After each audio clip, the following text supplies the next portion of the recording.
ಸ್ವಾತಂತ್ರ್ಯ ದಿನಾಚರಣೆಯ ಶುಭಾಶಯಗಳನ್ನು ತಿಳಿಸುತ್ತಾ ಅದೇ ರೀತಿಯಾಗಿ ನಮ್ಮ ವಿಧಾನಸಭಾ ಕ್ಷೇತ್ರದ ಮಾಜಿ ಶಾಸಕರು ಸ್ವಾತಂತ್ರ್ಯ ಹೋರಾಟಗಾರರಾದ ಅಪ್ಪಸ್ವಾಮಿ ರೆಡ್ಡಿ ಅವರನ್ನು ಸ್ಮರಿಸುತ್ತಾ ಮತ್ತೊಬ್ಬ ಸ್ವಾತಂತ್ರ್ಯ ಹೋರಾಟಗಾರರು ಕೃಷ್ಣಮಾಚಾರ್ಯವರನ್ನು ಸ್ಮರಿಸುತ್ತಾ ಏನು ಇವತ್ತು ಈ ಸ್ವಾತಂತ್ರ್ಯ ದಿನಾಚರಣೆಯನ್ನು ಆಚರಣೆ ಮಾಡ್ತಾ ಇದ್ದೀವಿ. ಈ ಒಂದು ಸ್ವಾತಂತ್ರ್ಯ ದಿನಾಚರಣೆಗೆ ಪ್ರಾಣತ್ಯಾಗವನ್ನು ಮಾಡಿ ಎಷ್ಟೋ ಬಲಿದಾನಗಳನ್ನು ಮಾಡಿದಂತಹ ವೀರರನ್ನು ಸ್ಮರಿಸುತ್ತಾ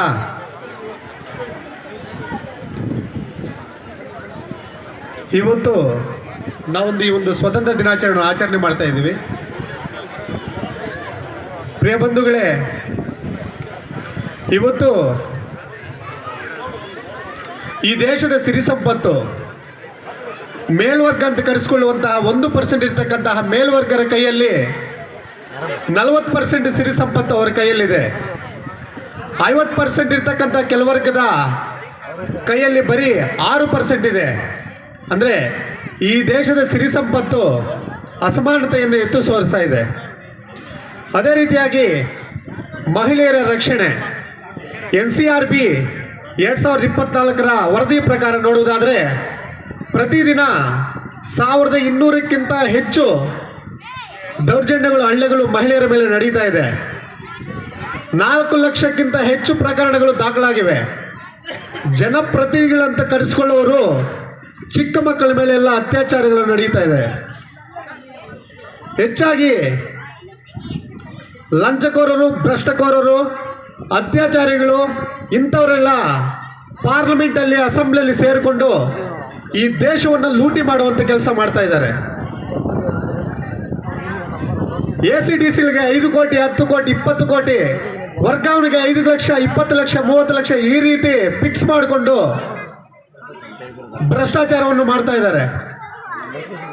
ಇದೆಲ್ಲವನ್ನು ಮೀರಿ ಯಾರಾದರೂ ಈ ಸಮಾಜದಲ್ಲಿ ಕೆಲಸವನ್ನು ಕರೆಕ್ಟಾಗಿ ಮಾಡಬೇಕಂತ ಮುಂದೆ ಬಂದರೆ ಅಂಥ ಅಧಿಕಾರಿಗಳಿಗೆ ಕಿರಿಕಲವನ್ನು ಕೊಟ್ಟು ಬೇರೆ ಕಡೆ ಆದರೂ ವರ್ಗಾವಣೆ ಆಗಬೇಕಿಲ್ಲ ಅಂದರೆ ಅವರೇ ಸ್ವತಃ ಸೂಸೈಡ್ ಮಾಡಿಕೊಳ್ಬೇಕು.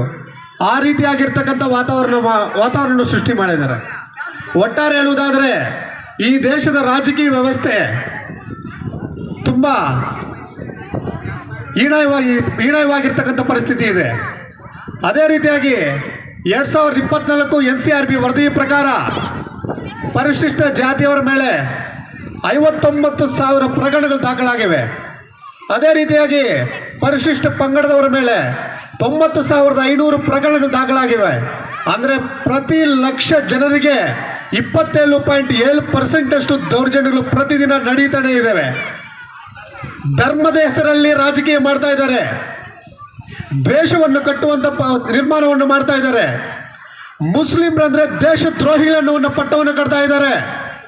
ಈ ದೇಶದ ಮೊದಲ ಶಿಕ್ಷಕಿ ಶೇಖ್ ಫಾತಿಮಾ, ಟಿಪ್ಪು ಸುಲ್ತಾನ್, ಡಾಕ್ಟರ್ APJ ಅಬ್ದುಲ್ ಕಲಾಂ ಅವರ ಕೊಡುಗೆಯನ್ನು ನಾವು ಮರೆಯುವುದಕ್ಕೆ ಸಾಧ್ಯನೇ ಇಲ್ಲ.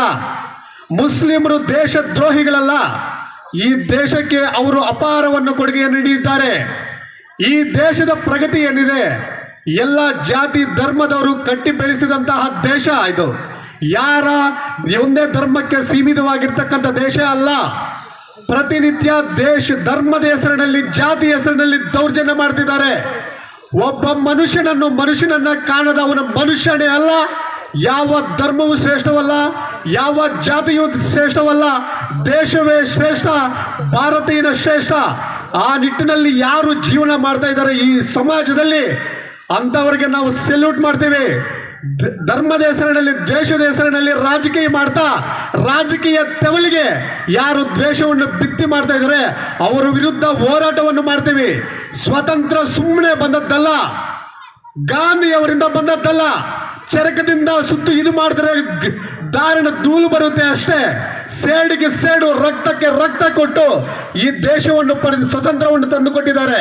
ಅದೇ ಸ್ಫೂರ್ತಿ ಹೋರಾಟವೇ MLA ಆಗಿರ್ಬೋದು, MP ಆಗಿರ್ಬೋದು, PM ಆಗಿರ್ಬೋದು, ಯಾರೇ ಆಗಿರ್ಬೋದು ತಪ್ಪು ಮಾಡಿದ್ರೆ ಅವರನ್ನ ಪ್ರಶ್ನಿಸುವಂತಹ ಹಕ್ಕು ಈ ಸಂವಿಧಾನ ನಮಗೆ ಕಲ್ಪಿಸಿಕೊಟ್ಟಿದೆ.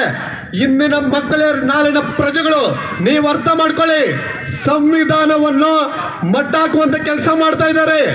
ಸಂವಿಧಾನದಲ್ಲೇ ಶಾಸನಬದ್ಧವಾಗಿ ಆಯ್ಕೆಯಾಗುವಂತ ಜನಪ್ರತಿನಿಧಿಗಳು ಇವತ್ತು ಸಂವಿಧಾನವನ್ನು ಮುಚ್ಚಾಕುವಂತ ಕೆಲಸ ಮಾಡ್ತಾ ಇದ್ದಾರೆ.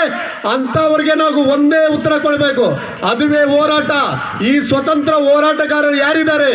ಭಗತ್ ಸಿಂಗ್, ಸುಭಾಷ್ ಚಂದ್ರ ಬೋಸ್, ಝಾನ್ಸಿ ರಾಣಿ ಲಕ್ಷ್ಮೀಬಾಯಿ, ಇವರೇ ನಮಗೆ ಸ್ಫೂರ್ತಿ. ಯಾರೇ ತಪ್ಪು ಮಾಡಿದ್ರು ಮಾತಾಡುವ ಹಕ್ಕು ಆರ್ಟಿಕಲ್ 19 ನಮಗೆ ಕೊಟ್ಟಿದೆ. ಅದೇ ರೀತಿಯಲ್ಲಿ ನಾವು ಪ್ರಶ್ನೆ ಮಾಡಬೇಕು, ದೇಶವನ್ನು ಉಳಿಸುವಂತ ಕೆಲಸ ಮಾಡಬೇಕು. ಇವತ್ತು 123 ದೇಶಗಳ ಪೈಕಿ 102ರ ಸ್ಥಾನದಲ್ಲಿದೆ. ಅಂದ್ರೆ ಗಂಭೀರವಾಗಿರ್ತಕ್ಕಂತಹ ಹಸಿವನ್ನು ನಾವು ಪಡೆದ ಪರಿಸ್ಥಿತಿ ನಿರ್ಮಾಣವಾಗಿದೆ. ಪತ್ರಿಕಾ ಸ್ವತಂತ್ರ ಪತ್ರಿಕಾ 128 ದೇಶಗಳ ಪೈಕಿ 157 ದೇಶಗಳ ಪೈಕಿ 127ನೇ ಸ್ಥಾನದಲ್ಲಿ ನಾವಿದ್ದೀವಿ. ಅಂದ್ರೆ ಯಾರಾದರೂ ಪತ್ರಕರ್ತರು ನಿಜವನ್ನು ನಿಜಾಂಶವಾಗಿ ನೋಡುವುದಾದ್ರೆ ಅವ್ರ ಮೇಲೆ ಸುಳ್ಳು ಪ್ರಕರಣಗಳನ್ನು ಇದು ಮಾಡೋದು, ಇಂಥ ಒಂದು ಕೆಟ್ಟ ಪರಿಸ್ಥಿತಿ ಇದು ಮಾಡ್ತಾ ಇದೆ.